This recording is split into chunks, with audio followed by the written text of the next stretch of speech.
Hello everyone, I am Ravinder Ravi, PGT Mathematics, and today we will discuss the chapter number 5th of the plus 2 class, which is limit and continuity. तो last video में हमने limit के कुछ basic discuss किए थे और continuity की definition, discontinuity की टाइप्स हमने वहां पे डिस्कस की थी। तो आज हम कुछ बेसिक कॉन्टिन्यूटी के और लेंगे और उसके बाद हम कुछ question related to continuity discuss करने वाले हैं। तो लेट अस स्टार्ट।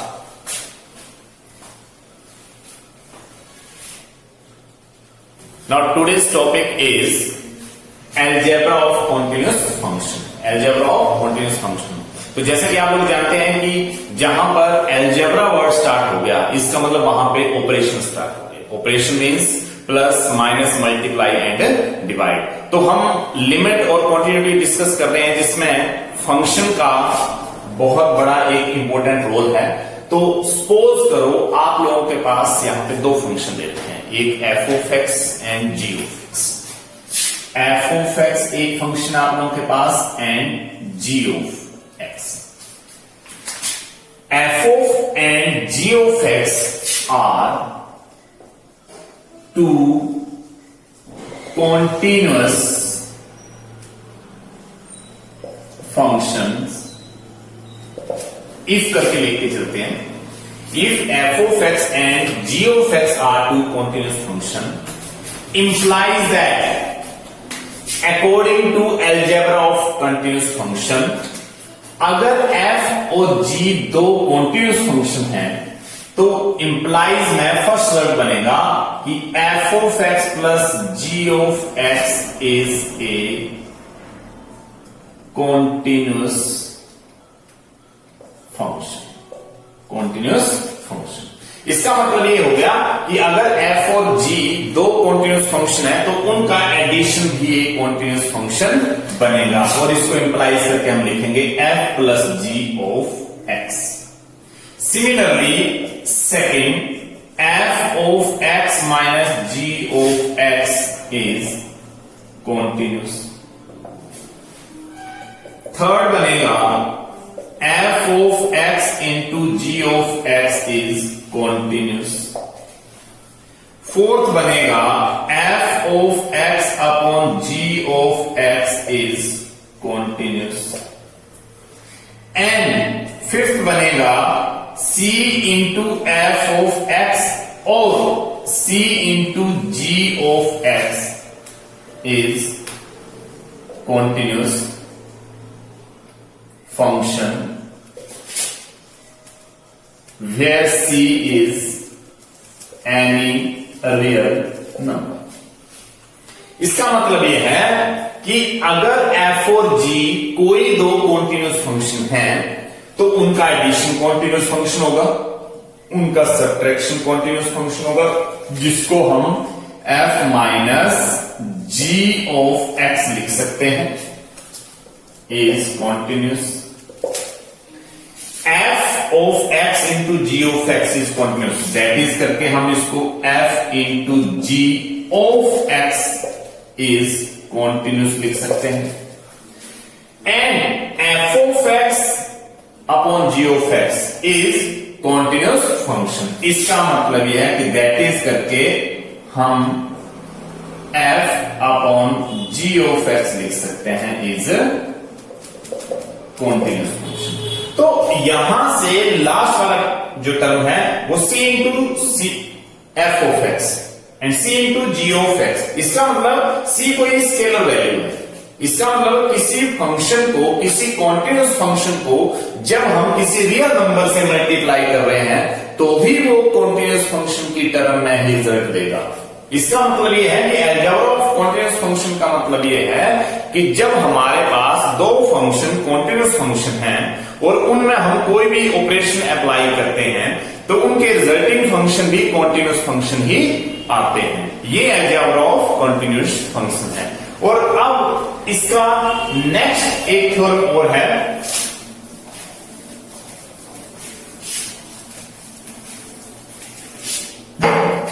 कि if f of x and g of x are continuous at x is equal to a. इसका मतलब यह है कि एफ एंड जी दो कॉन्टिन्यूअस फंक्शन है जो ए पे कॉन्टिन्यूअस है, X is equal to A पे ये कॉन्टिन्यूअस है। तो composition of F and G is continuous. इसका मतलब ये है कि अगर हमारे पास एफ और जी कॉन्टिन्यूअस फंक्शन है तो उनका कॉम्पोजिशन भी कॉन्टिन्यूअस फंक्शन बनेगा, और जिसको हम दैट इज करके लिख सकते हैं कि F of G of X. इसका मतलब ये होता है कि F of G of x is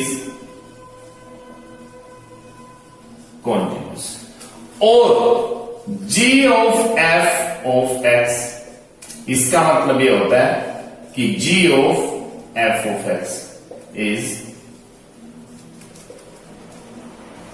continuous function. इसका मतलब ये हो गया कि अगर हमारे पास कोई दो फंक्शन f और g जो कॉन्टिन्यूअस है किसी पर्टिकुलर पॉइंट a पर, तो उनका कॉम्पोजिशन फंक्शन जो बनेगा वो भी कॉन्टिन्यूअस फंक्शन बनेगा। इसको हम f ऑफ g लिख दें या g ऑफ f लिख दें, तो दोनों ही फंक्शन जो कॉम्पोजिशन के बनेंगे वो कॉन्टिन्यूअस फंक्शन रहेंगे।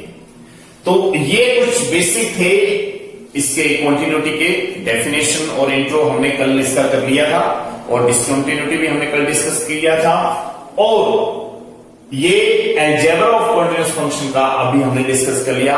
अब हम कुछ इसके एग्जांपल, कुछ क्वेश्चन जो है वो यहां डिस्कस करेंगे, सॉल्व करेंगे, जिससे आप लोग को कॉन्टिन्यूटी का और भी अंडरस्टैंडिंग हो जाएगा।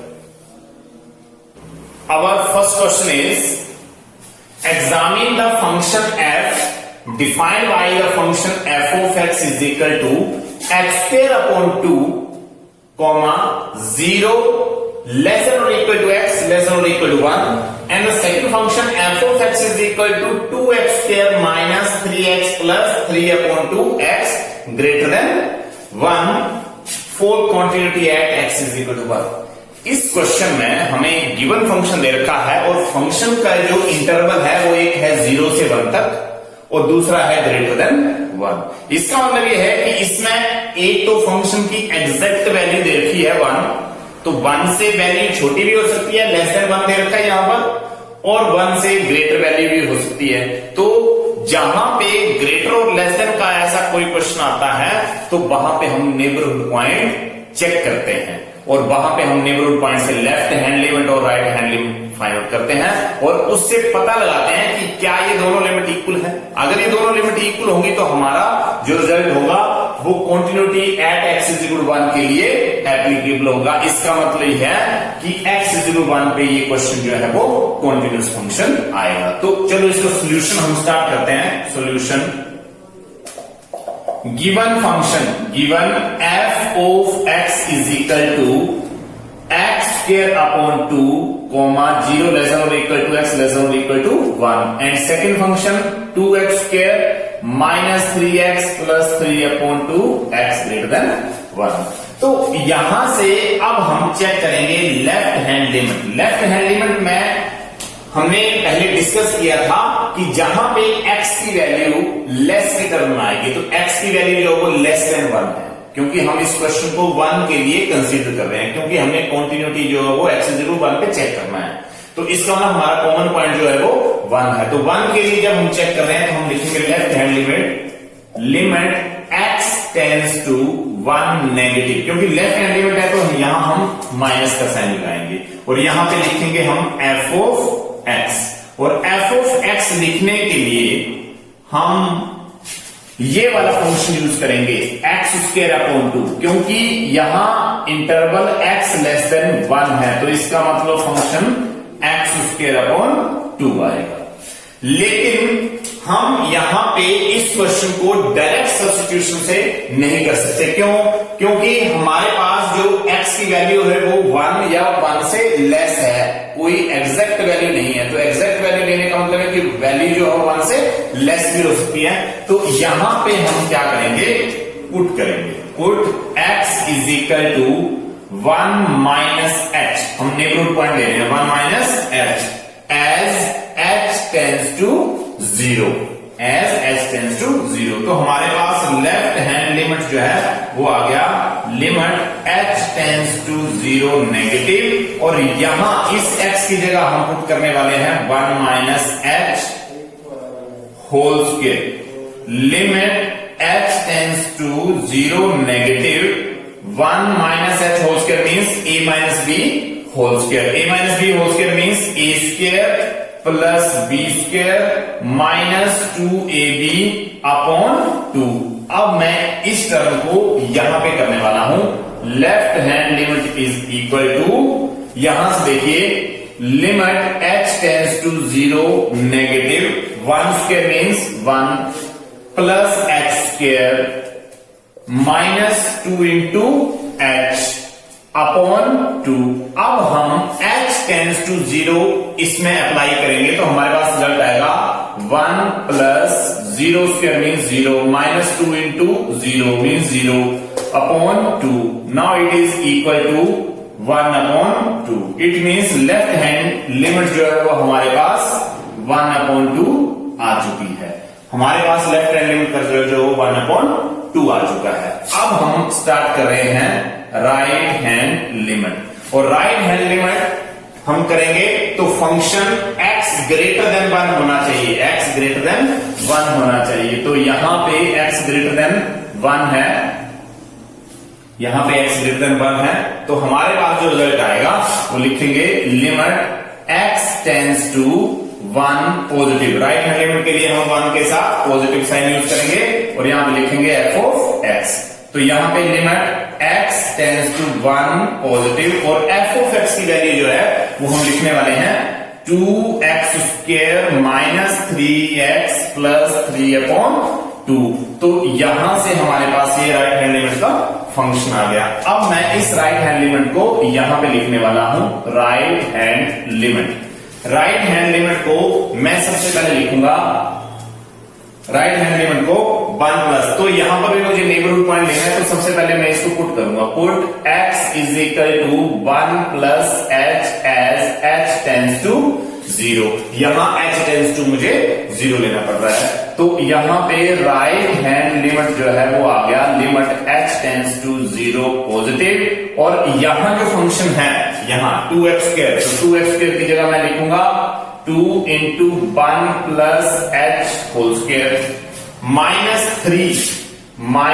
3 इंटू 1 प्लस h और प्लस 3 अपॉन 2। तो ये रिजल्ट मेरे पास आ गया limit h tends to 0 positive, और 0 पॉजिटिव आने पर मेरे पास रिजल्ट है 1 plus h whole square 1 plus h square plus 2h और माइनस 3h प्लस 3 अपॉन 2।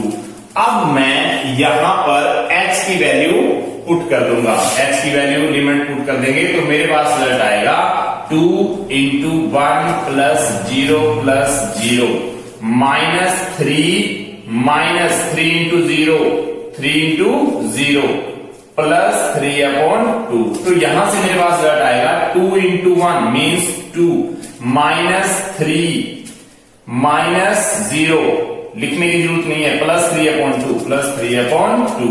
यहां से 2 minus 3 means minus 1 plus 3 upon 2, और यहां से जो मेरे पास रिजल्ट आएगा वो 3 अपॉन 2 मीन्स 1.5। इसका मतलब यह है कि लेस 1 कर देंगे, minus 2 plus 3 upon 2। Now it can represent 1 upon 2।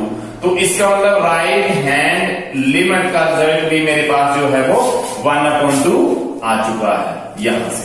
तो इसका मतलब यह है कि मेरे पास जो क्वेश्चन था उसमें लेफ्ट हैंड लिमिट भी 1 अपॉन 2 है, राइट हैंड लिमिट को सोल्व किया वो भी मेरे पास 1 अपॉन 2 है।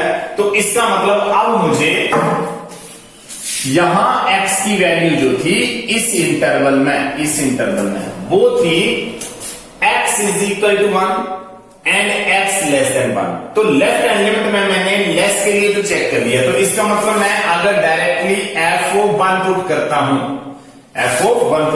हूं तो इस फंक्शन में मुझे पुट करना पड़ेगा 1 square upon 2। Now it can as 1 upon 2। इसका मतलब ये है कि अगर मैं x की वैल्यू 1 ले लूं तो वो फंक्शन x स्क्वायर अपॉन 2 की टर्म में लिखा जा सकता है। इंप्लाइज करके f(1) जो वो भी 1/2 के इक्वल आ चुका है। इसका मतलब ये है कि एट लास्ट मेरा रिजल्ट जो है वो left hand side, left hand limit is equal to right hand limit. Implies that यहां से जो मैं रिजल्ट लिख सकता हूं वो लिख सकता हूं left hand limit is equal to right hand limit is equal to f(1) is equal to 1/2। ये मेरा रिजल्ट आ चुका है। तो एट लास्ट जो रिजल्ट मेरे पास है वो limit x tends to 0 negative f of x is equal to limit x tends to 0 positive f of x is equal to f of 1। ये मेरे पास तीनों के तीनों रिजल्ट जो हैं वो सेम रिजल्ट आ चुके हैं। इसका मतलब ये है कि एट लास्ट मैं लिख सकता हूं यहां पर इस टर्म के लिए मैं ये लिख सकता हूं कि यहां इंप्लाइज दैट कि f of x is continuous at x is equal to 1। इसका मतलब ये है कि मेरे पास जो गिवन फंक्शन है वो x is equal to 1 पे कॉन्टिन्यूस फंक्शन है। क्यों? क्योंकि इसका लेफ्ट हैंड लिमिट जो है वो राइट हैंड लिमिट के इक्वल है जो कि f of x के इक्वल है, और वो सारी की सारी वैल्यू जो 1/2 के इक्वल है। मतलब सारी वैल्यू जो आ रही है, इसकी वैल्यू 1/2, इसकी वैल्यू 1/2, इसकी वैल्यू 1/2। तो इसका मतलब f of x is continuous at x is equal to 1। This is the required. Determine the value of the constant k so that the function is continuous at x is equal to 3, where function f of x is equal to x plus 3 whole square minus 36 upon x minus 3 when x does not equal to 3, and when x is equal to 3 function f of x is equal to k। इस question में हमें already बता रखा है कि given function जो है वो कंटिन्यूस है, continuous at x is equal to 3। मतलब हमारे पास जो गिवन फंक्शन है वो कंटिन्यूस है x इज इक्वल टू 3 पर, और अगर ये कंटिन्यूस है तो हमें इस k की वैल्यू फाइंड आउट करनी है, इस k को हमें फाइंड आउट करना है। तो स्टार्ट करते हैं solution. Given function, given f of x is equal to, f of x is equal to मतलब x plus 3 whole square minus 36 and x minus 3, x does not equal to 3 and k when x is equal to 3। इनके कहने का मतलब यह है कि जब हम x की वैल्यू 3 लेते हैं, x की वैल्यू 3 लेते हैं मतलब क्या है, दैट इज f of 3। इसका मतलब x की वैल्यू को अगर मैं यहां 3 पुट करता हूं तो ये फंक्शन मेरे पास a के इक्वल आता है। ये मेरा रिजल्ट है फर्स्ट वाला। When x is equal to 3, f of x is equal to k। इसका मतलब f of 3 पुट करने पर फंक्शन की वैल्यू k आती है। ये मेरे पास फर्स्ट रिजल्ट है। And now left hand limit, left hand limit क्यों? क्योंकि अगर मैं फंक्शन में डायरेक्टली x की वैल्यू 3 पुट नहीं कर सकता, क्योंकि ये मना कर रहे हैं x does not equal to 3। मतलब गिवन कंडीशन के अकॉर्डिंगली x की वैल्यू डायरेक्टली यहां पे पुट नहीं हो सकती, क्योंकि x does not equal to 3 है। तो मैं यहां से क्या करूंगा कि इस f of x को फैक्टराइजेशन की टर्म में लेके जाऊंगा। x plus 3 whole square minus 36 upon x minus 3, और यहां लिमिट अप्लाई करूंगा, लिमिट x टेंड्स टू 3, और यहां पर भी लिमिट x टेंड्स टू 3। लेकिन x टेंड्स टू 3 पे मैं इसको डायरेक्ट चेक नहीं कर सकता, x does not equal to 3। यहां पर मुझे फैक्टराइजेशन करनी है, लिमिट x टेंड्स टू 3 और यहां x plus 3 whole square minus 36। तो या तो मैं इसको a square minus B square की फॉर्म में लेके आ जाऊं, a square minus B square की फॉर्म में लेके आ जाऊं,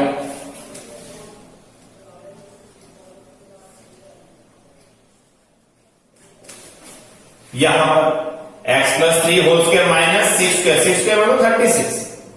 तो मैं इस स्टेप को यहां लिख सकता हूं, limit x tends to 3 f of x is equal to limit x tends to 3, यहां पर a square minus B square result बनते हैं a square minus B square, a minus B and a plus B.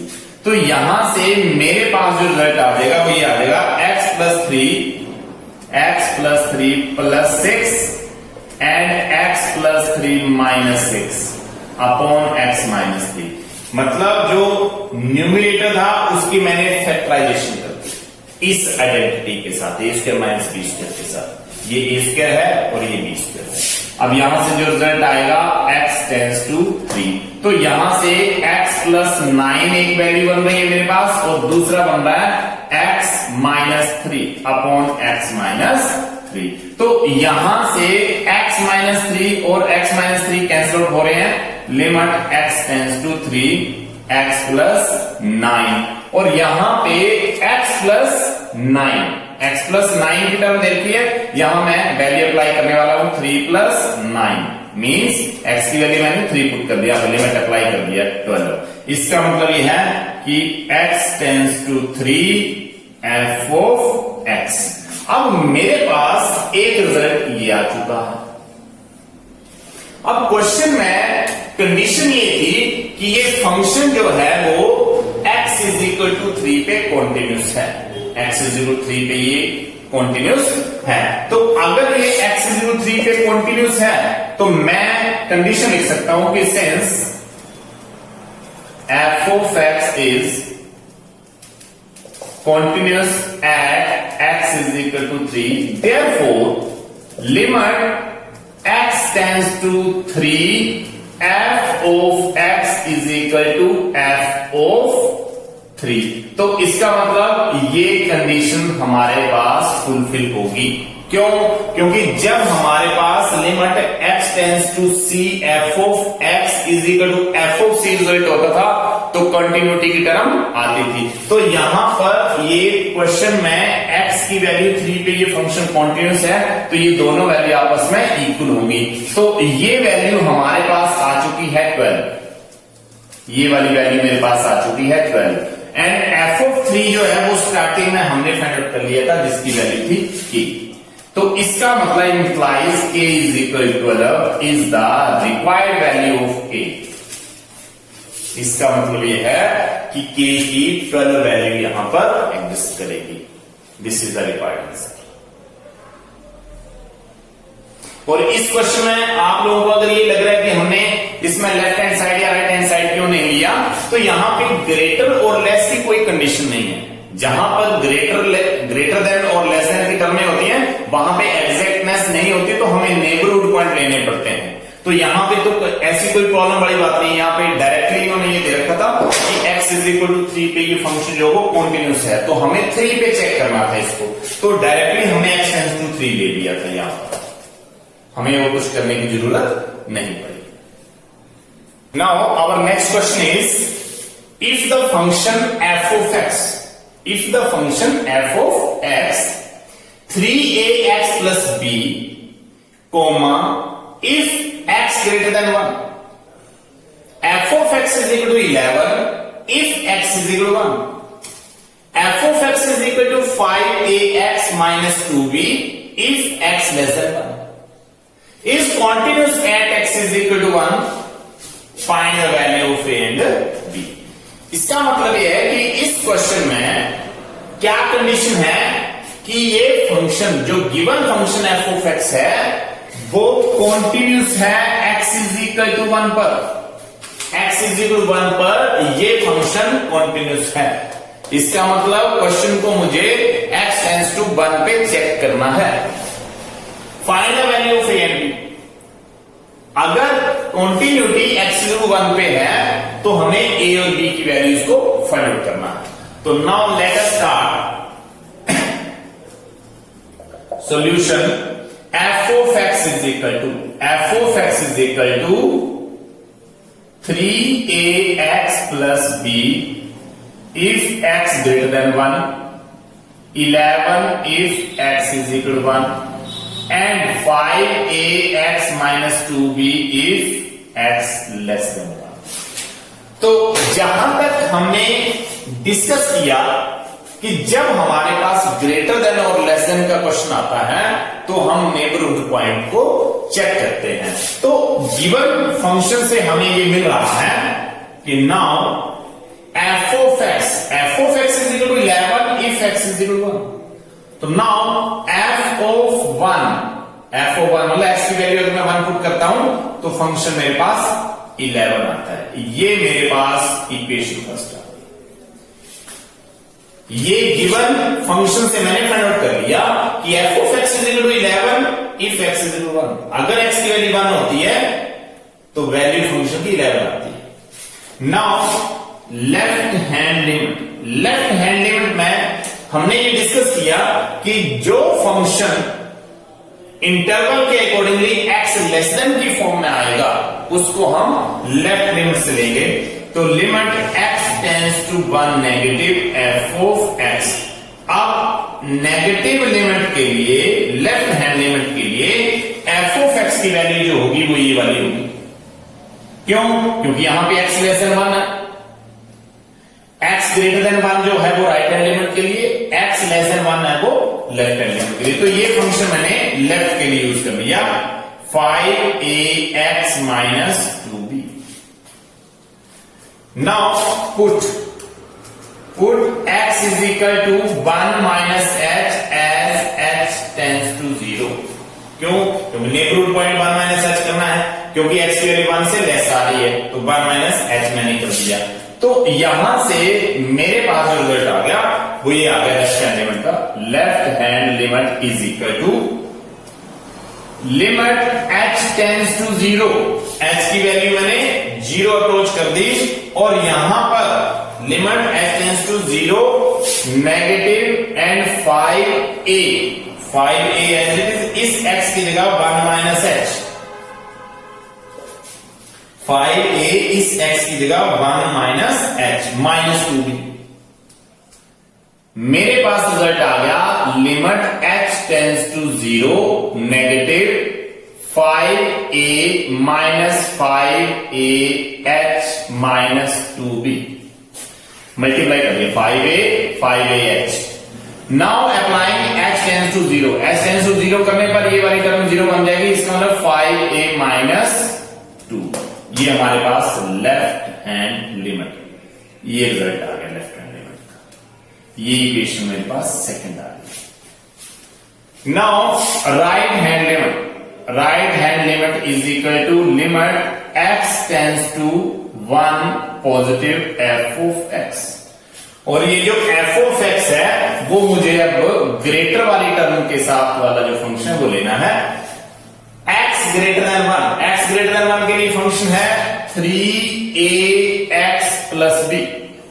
यहां पे देखिए limit x tends to, put करना पड़ेगा, put x is equal to 1 plus h as h tends to 0। Positive limit के लिए कर रहे हैं तो यहां पे 1 प्लस h करना पड़ेगा। क्यों? क्योंकि x की वैल्यू ग्रेटर देन 1 है, 1 से ग्रेटर वैल्यू आ रही है। तो यहां पे मेरे पास जो राइट हैंड लिमिट का रिजल्ट आ गया वो limit h tends to 0 positive, और यहां पर मेरे पास जो रिजल्ट बन रहा है यहां 3a और इस x की जगह पुट कर देंगे 1 प्लस h प्लस b। तो ये मेरे पास रिजल्ट आ चुका है। अब यहां से इस पार्ट को मैं यहां करने वाला हूं राइट हैंड लिमिट में limit h tends to 0 positive और 3a से मल्टीप्लाई कर लिया, 3a into 1 it means 3a। 3a को h के साथ मल्टीप्लाई करेंगे तो 3ah प्लस करेंगे b, ये b आ गया। यहां से जैसे मैं h टेंड्स टू 0 अप्लाई करूंगा तो ये वाली टर्म 0 हो जाएगी, 3a इंटू 0। इसका मतलब we have left with 3a plus b। ये हमारे पास राइट हैंड लिमिट का रिजल्ट आ गया जो कि थर्ड इक्वेशन आ गई। इसका मतलब ये है कि जब भी हमारे पास नेबरहुड पॉइंट कॉन्टिन्यूटी की टर्म में आता था तो हम लिखते थे since f of x is continuous at x is equal to 1, therefore limit x tends to 1 negative f of x is equal to limit x tends to 1 positive f of x।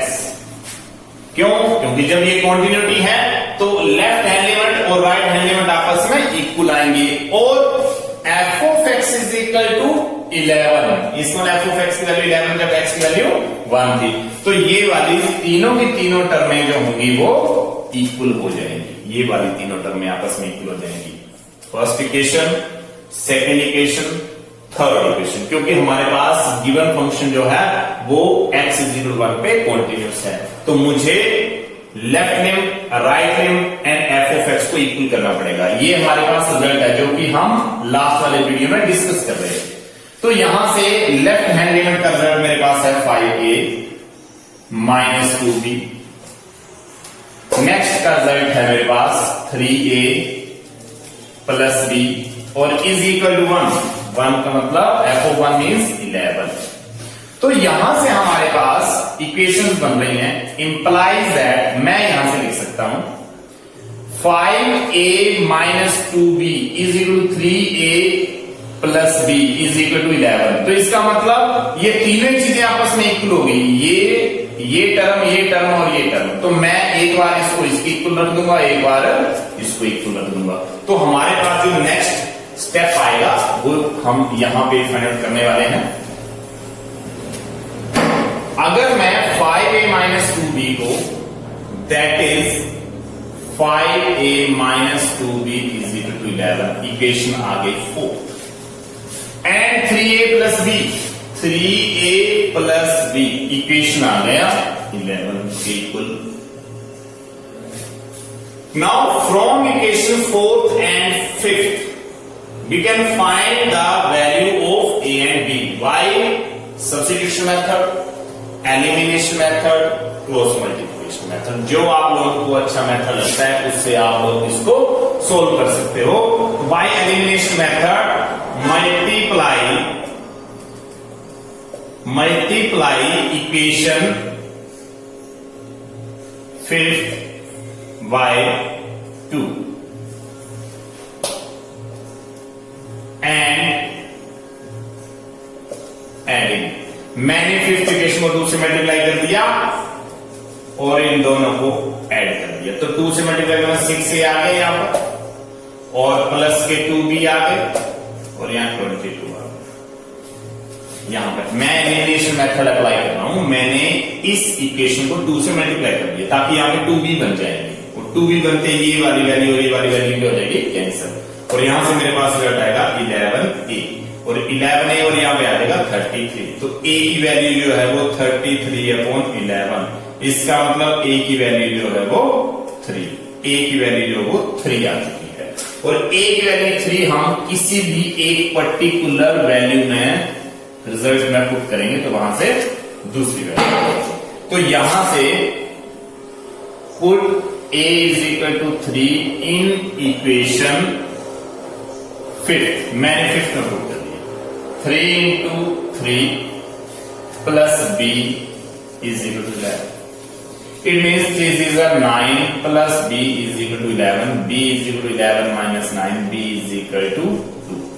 Therefore a is equal to 3 and b is equal to 2। This is the required answer।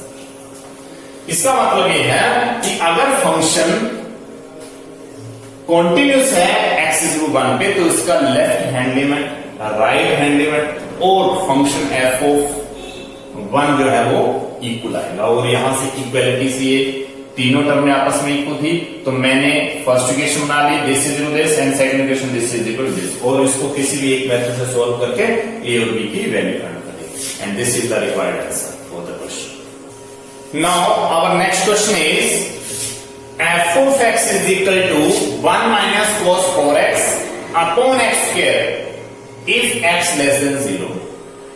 f of x is equal to a if x is equal to 0।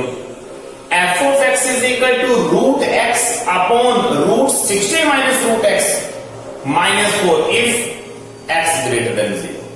इसका मतलब ये है कि ये तीन possibility देखी है, when x less than 0, x less than 0 means we have to find the left limit.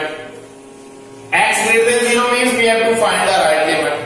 And f of x is equal to a, x is equal to 0 means f of 0 is equal to a.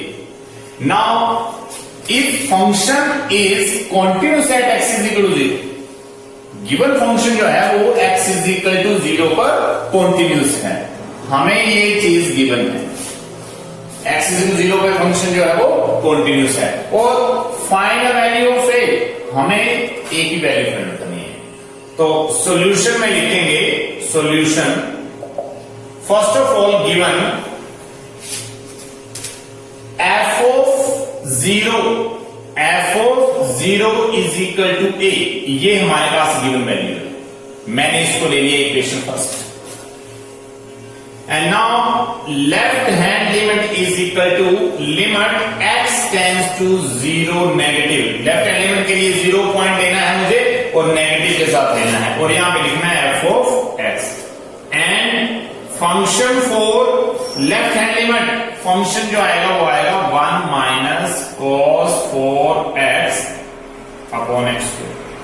तो यहां से अब आप लोगों ने last time trigonometry में एक result किया था कि 1 minus cos 2x it can written as 2 sin square x।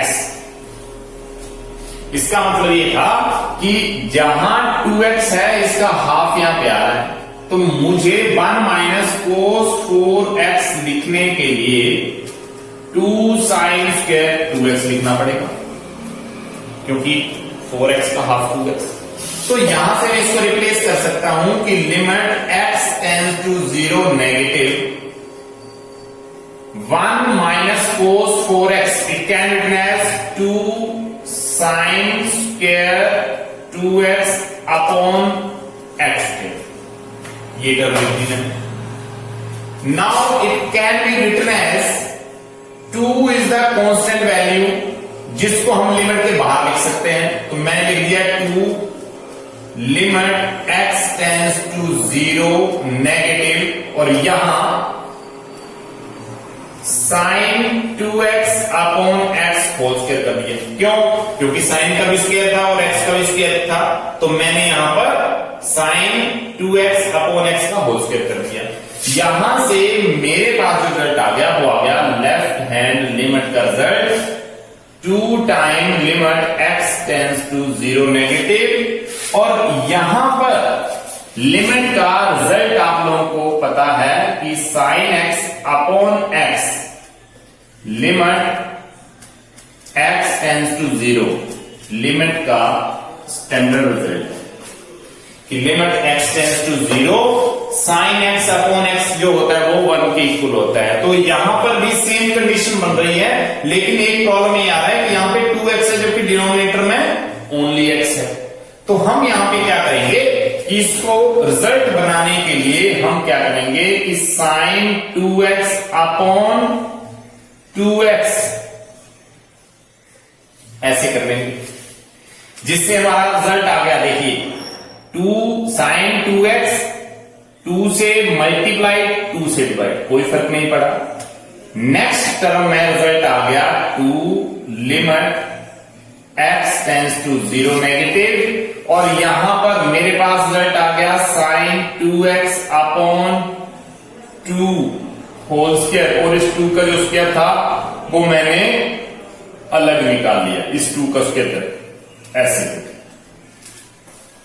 मतलब मैंने sin 2x अपॉन 2 का होल स्क्वायर अलग लिख लिया और इस 2 का स्क्वायर अलग लिख लिया।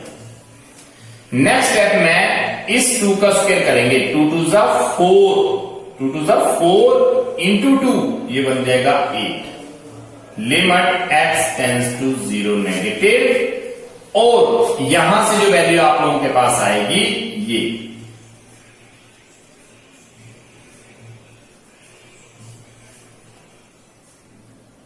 जिसको मैं लिख सकता हूं 1। ये पूरी टोटल वैल्यू 1 है और 1 का स्क्वायर, इसका मतलब ये वैल्यू आप लोगों के पास जो है वो 8 आ चुकी है, ये वैल्यू। इसका मतलब लेफ्ट हैंड लिमिट जो है वो वैल्यू मेरे पास 8 वैल्यू आ चुकी है।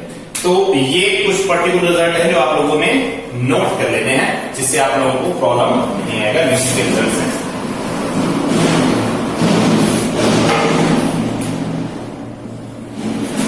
Now taking right hand limit.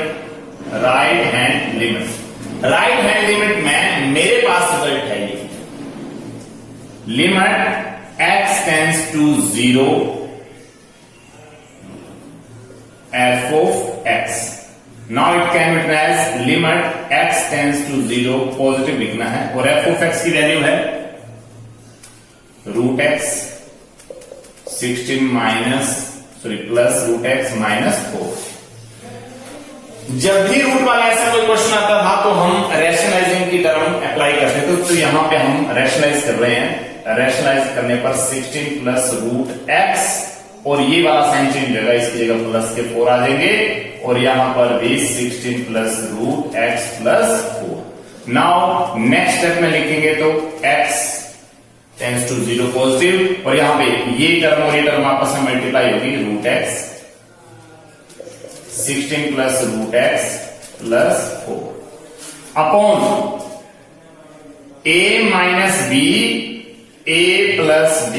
इसका मतलब रिजल्ट बन गया a minus b a plus b। It can be written as 16 plus √x a square minus b square. Now it can be written as limit x tends to 0 positive, और 0 positive आने के बाद यहां से √x as it is 16 plus √x plus 4 upon यहां से square से ये स्क्वायर रूट हट जाएगा, आपके पास बचेगा 16 प्लस √x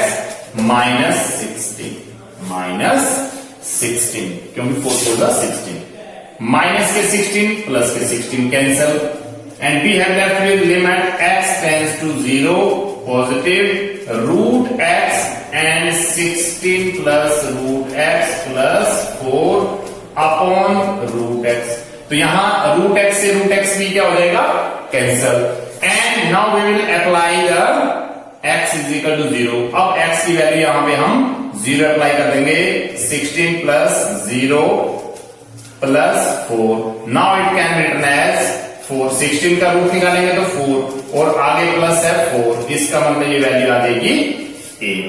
तो इसका मतलब ये हो गया कि left hand limit and right hand limit हमारे पास इक्वल आ रही है, और ऑब्वियसली ये इक्वल आएगी क्यों, क्योंकि जब कॉन्टिन्यूटी की टर्म दे रखी है कि ये function given function x is equal to 0 पे कॉन्टिन्यूस है, तो इसका लेफ्ट हैंड लिमिट और right hand limit obviously equal आएगा। और जहां पर नेबरहुड के क्वेश्चन हम करने जा रहे थे, तो उसमें क्या हो रहा था कि left hand limit is equal to right hand limit is equal to f of a।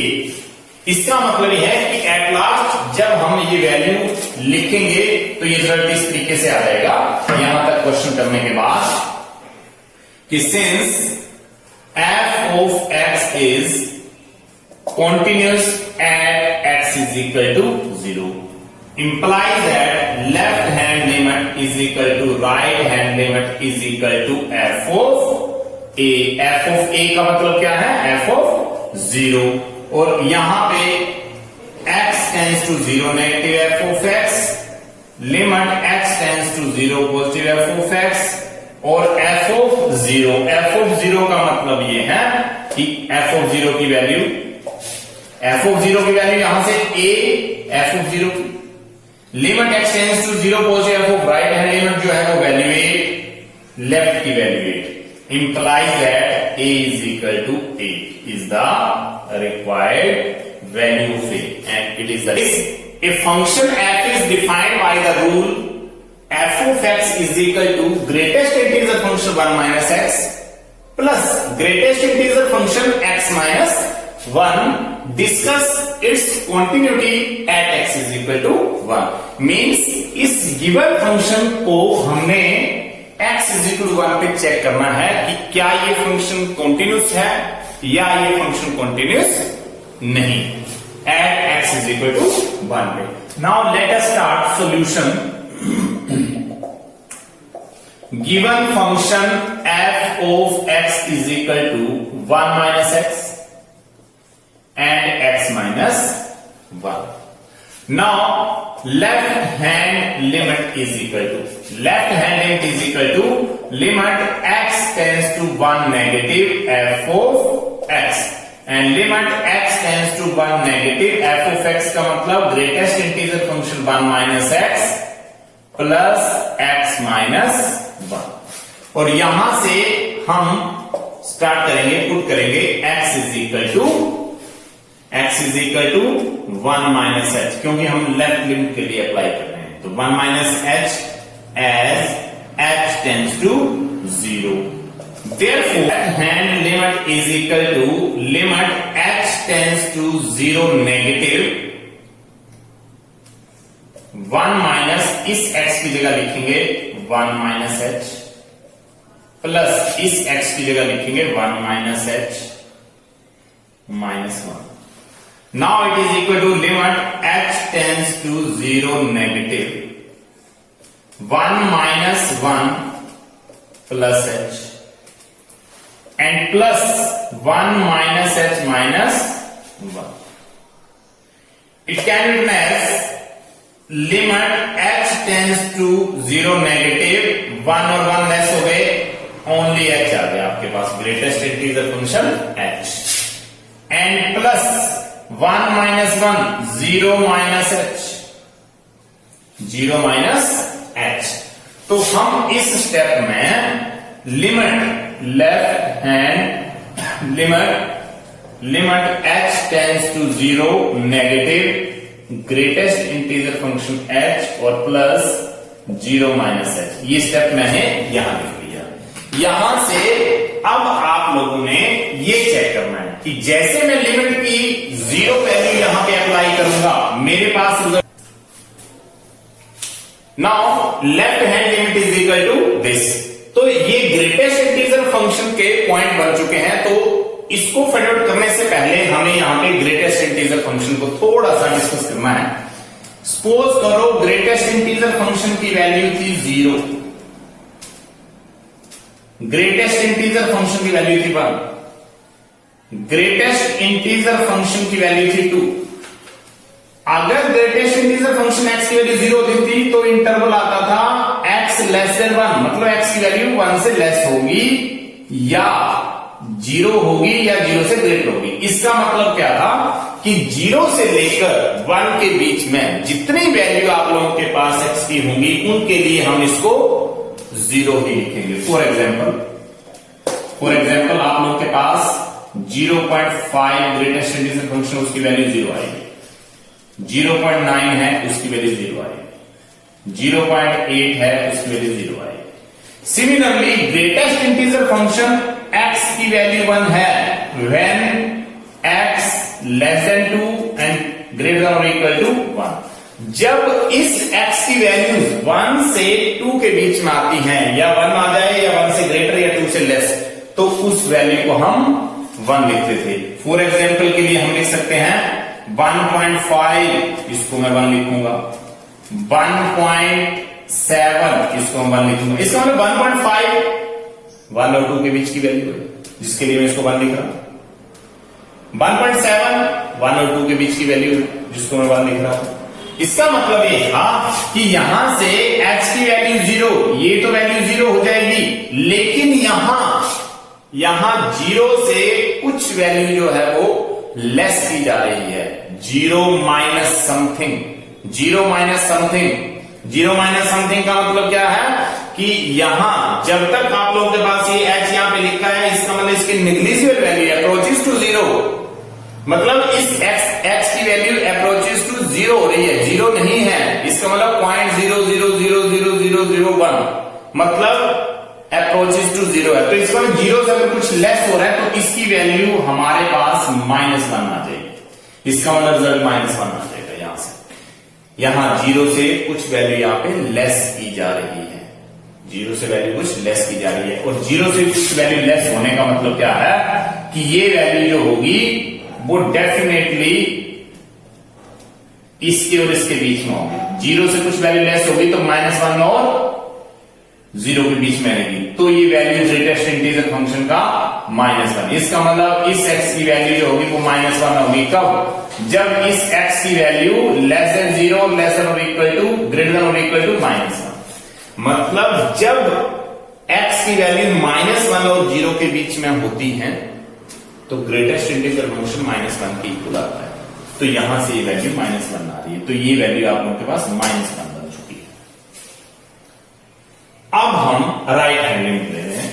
Now right hand limit is equal to, right hand limit में हमने लिखना है लिमिट x टेंड्स टू 1 और पॉजिटिव, और यहां पे f of x। Limit x tends to 1 positive और f of x की value greatest integer function 1 minus x और प्लस x माइनस 1। यहां पुट करेंगे x is equal to 1 plus h as h tends to 0. Therefore, right hand limit is equal to limit h tends to 0 positive यहां से, और यहां से value 1 minus x, 1 minus 1 plus h, ये x की जगह 1 प्लस h पुट कर दिया, प्लस इस x की जगह 1 प्लस h माइनस 1। तो यहां से result limit h tends to 0 positive, यहां से जो रिजल्ट मेरे पास आ गया 1 माइनस 1 प्लस h, ये भी माइनस हो जाएगा 1 माइनस 1 माइनस h, और यहां से ये वाली वैल्यू 1 और 1 लेस करने के बाद ये h बन गया। तो सेम प्रोसेस में मेरे पास जो रिजल्ट अभी बचा है, यहां से मेरे पास जो रिजल्ट बचा है वो ये बच गया कि right hand limit is equal to 1 minus 1 0, limit h tends to 0 positive, ये मेरे पास बच गया 0 माइनस h और plus greatest integer function h। 0 minus h होने का मतलब अभी हमने किया 0 माइनस h का मतलब क्या था, -1, और ग्रेटेस्ट इंटीजर फंक्शन h की वैल्यू 0 पुट करेंगे तो 0 रहेगा, इसका मतलब ये -1। Therefore, लेफ्ट हैंड लिमिट जब हमने किया था, लेफ्ट हैंड लिमिट -1 आ गया था, राइट हैंड लिमिट -1 आ गया था। लेकिन अगर मैं 1 पे इस फंक्शन को चेक कर रहा हूं तो मैं इस फंक्शन में अगर डायरेक्टली 1 लेके फाइंड आउट करता हूं तो मेरे पास रिजल्ट आएगा 1 माइनस 1। अगर मैं इस f ऑफ x में डायरेक्टली x की वैल्यू 1 पुट करता हूं तो मेरे पास रिजल्ट आ रहा है f ऑफ 1, यहां पे 1 माइनस x की जगह 1 और प्लस 1 माइनस 1, तो ये वैल्यू 0 बन गई है और ये वैल्यू 0। ग्रेटेस्ट इंटीजर फंक्शन 0 ही आएगा और ये भी 0, इसका मतलब ये वैल्यू 0 आ गई। f ऑफ 1 की वैल्यू जो है वो 0 आ चुकी है। तो यहां से एक इंपॉर्टेंट रिजल्ट जो है, जो कि हम कल रिमूवेबल डिसकंटिन्यूटी का पॉइंट कर रहे थे, तो हमने वहां पे ये डिस्कस किया था कि left hand limit is equal to right hand limit but does not equal to f of a। वहां पे हमने रिमूवेबल डिसकंटिन्यूटी में हमने ये किया था कि left hand limit is equal to right hand limit but does not equal to f of a। f of a का पॉइंट का मतलब क्या था कि वहां पे पॉइंट की वैल्यू जहां पे हमने कंटिन्यूटी चेक करना था, तो इसका मतलब यह है कि limit x tends to 1 negative f of x, limit x tends to 1 positive f of x and f of a जो कि डज नॉट, इसकी वैल्यू -1 है, इसकी वैल्यू -1 है, यहां से देखिए, और इसकी वैल्यू 0 है। डेफिनेटली इस वैल्यू में देखिए left hand is equal to right hand but does not equal to f of a। -1 is equal to -1 but does not equal to 0। This is the case of removable discontinuity. implies that given function is not continuous at x is equal to 1 due to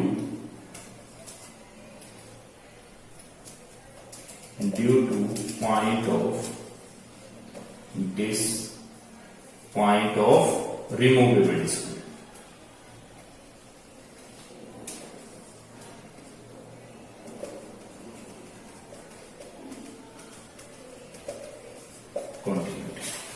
इसका मतलब ये है, जो कल हम removable discontinuity का point discuss कर रहे थे उसमें हमने लेफ्ट और राइट को तो इक्वल कर दिया था, लेकिन वो given function F of x के एफ ऑफ ए की इक्वल नहीं आ रहा था, तो सेम केस यहाँ पे डिराइव हो गया। और आप लोगों को यहाँ पे ग्रेटेस्ट इंटीजर फंक्शन की जो टर्म है वो आप लोगों को ध्यान रखनी है, जो कि आप लोगों ने प्लस रेशन फंक्शन में भी इसको डिस्कस किया है। तो ये कोई आप लोगों के लिए नई चीज नहीं है ग्रेटेस्ट इंटीजर फंक्शन। तो इस तरीके से बहुत सारे प्रश्न आप लोगों को आपके बुक में मिलेंगे, एक्सरसाइज फर्स्ट या सेकंड में मिल सकते हैं आप लोगों को, जिससे आप लोगों के लिमिट के बहुत सारे क्वेश्चन आप लोग अच्छे तरीके से कर सकते हैं। सारे क्वेश्चन वीडियो में करना पॉसिबल नहीं है, लेकिन यह है कि मैक्सिमम क्वेश्चन जो है वो अब आप लोग आसानी से फाइंड आउट कर सकते हैं।